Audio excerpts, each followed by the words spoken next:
Way ahead of me, huh? Elmo loves to talk to Elmo's pet goldfish, Dorothy.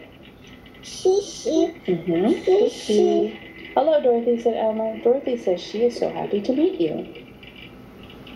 Hello. Elmo loves to play with Elmo's best friend, Zoe. Elmo. Yeah, that's Elmo. Where's Zoe?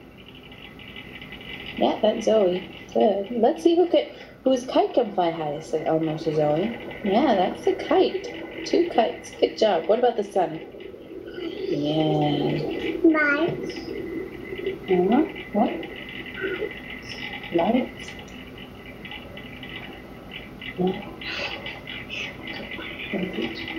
Elmo loves to take a bath before bed and then get warm and cozy with David.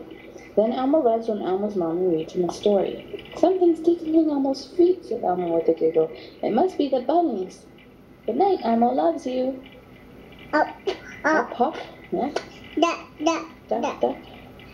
And that's Elmo's baby, David.